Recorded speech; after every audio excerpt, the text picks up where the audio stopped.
Hello साथियों, नमस्कार। मैं महेंद्र विजयनियन। आप देख रहे हैं बालाजी रिसर्च सेंटर। इसमें आपको गणित से रिलेटेड क्वेश्चन लाता रहूँगा कक्षा 9वीं और 10वीं से।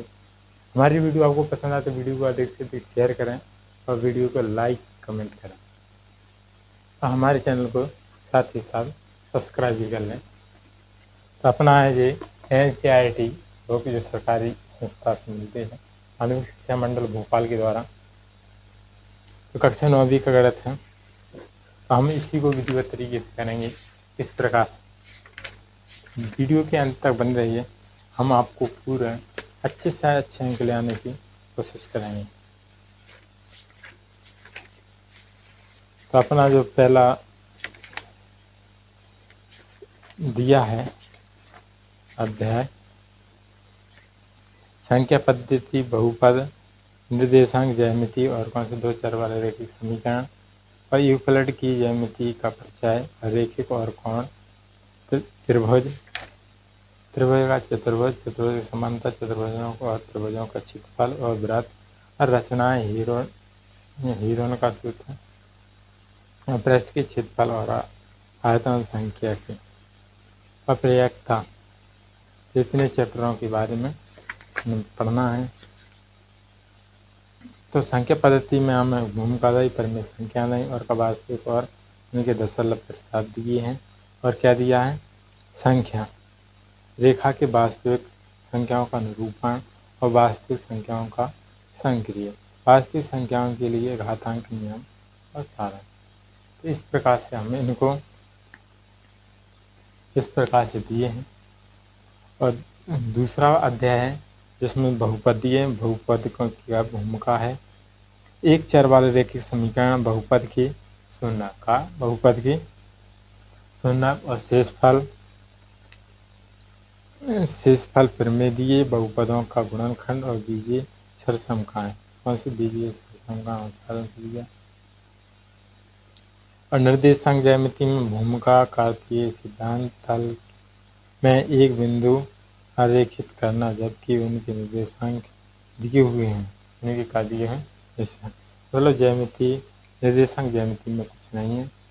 अब आ गए दो चर वाले रैखिक समीकरण। दो चर वाले रैखिक समीकरण की भूमिका, दो चर वाले रैखिक समीकरण, दो चर रैखिक समीकरण के हल करना, दो चर वाले रैखिक समीकरण का आलेख चित्र बना, मतलब आलेख खींचना है, जेल में से नहीं आता है।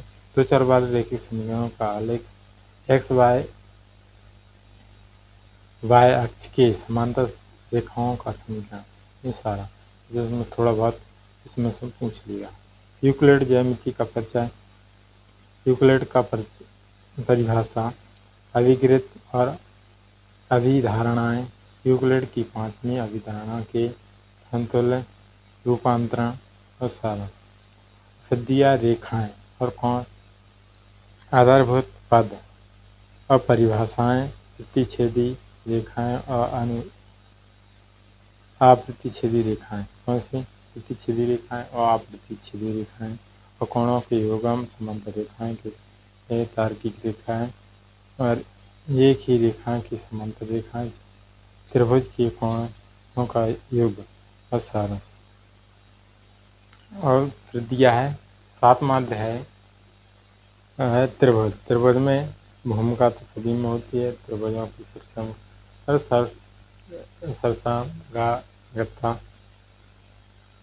गता के आधार पर प्रश्न करना और त्रिभुजों की सरसमता की कसौटी, उनके नियम और कसौटी क्या है। और एक त्रिभुज का कुछ गुण, एक त्रिभुज का कुछ गुण। इसमें त्रिभुजों की सरसमता के लिए कुछ कसौटियां हैं। त्रिभुज के असीमिकाएं और सारांश। चतुर्भुज, भूमिका चतुर्भुज का कोणों का योग और गुणन, कोणों का योग करना है और उनके गुण देखना है। कौन कौन से चतुर्भुज के प्रकार, कौन कौन कितने प्रकार के होते हैं चतुर्भुज। समांतर चतुर्भुज के गुण, चतुर्भुज की समांतर चतुर्भुज होने के लिए एक अन्य प्रतिबंध, एक अन्य प्रतिबंध निम्न का नियम और माध्य बिंदु की प्रमेय और माध्य बिंदु की प्रमेय यानी चतुर्भुज को त्रिभुज को क्या करना है, सिद्ध करना है। और समांतर चतुर्भुजों और त्रिभुजों के क्षेत्रफल एक ही आधार पर एक ही समांतर रेखाओं के बीच आकृतियाँ, एक ही आधार पर उनकी समांतर बीच आकृतियों का मतलब प्रमेय सिद्ध करना है। एक ही आधार पर एक ही रेखाओं के बीच समांतर चतुर्भुज, एक ही आधार पर एक ही समांतर रेखाओं के बीच स्थित त्रिभुज, उनमें स्थित त्रिभुजों का माप लेना है। कैसे है सिद्ध करके बताना। व्रत में चले जाओ तो व्रत अध्याय 10 में तो भूमिका व्रत और उनके संबंध पद एक पुनर्लोकन, एक पुनर्वलोकन, उनका अवलोकन अन्य उनके बारे में पढ़ना है। जीवा द्वारा एक ही बिंदु का आंतरिक कोण, एक जीवा द्वारा आंतरिक बिंदु पर उनके कोणों को ज्ञात करना है, कोणों का शुद्धिकरण करना है। तीन बिंदुओं के से जाने वाला व्रत, तीन बिंदुओं से जाने वाले व्रत का विकरण करना है। समान जीवाओं और अन्य की केंद्र की दूरी, यदि समान जीवा है तो उनके केंद्र की दूरी कितनी होगी। एक व्रत के चाप के द्वारा अंकित कोण और चक्रीय चतुर्भुज के का माप लेना है।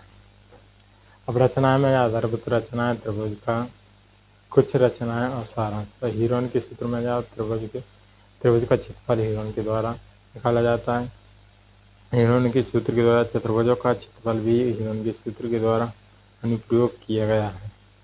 अब पृष्ठ के क्षेत्रफल और आयतन में जाओ तो इसमें भूमिका दिए घनाभ और घन की पृष्ठ के क्षेत्रफल, एक लंबी वृत्तीय बेलनाकार का पृष्ठ के क्षेत्रफल, एक लंबी वृत्तीय शंकु और पृष्ठीय का क्षेत्रफल, गोलीय और पृष्ठीय का क्षेत्रफल, घनाभ का आयतन और बेलन का आयतन और लंब वृत्तीय शंकु का आयतन, गोला का आयतन आदि, यानी सभी जो वस्तुएं हैं उनका आयतन, टंकी, बेलना, आयतन, घनाभ, घन, पृष्ठीय, कमरा, ममरा, ये रेलगाड़ी, ट्रेन में निकाल सभी का आयतन निकाल सकते हैं। आयतन निकाल सकते हैं, लंबाई, पृष्ठ की क्षेत्रफल आदि की, कोण, विकर्ण आदि।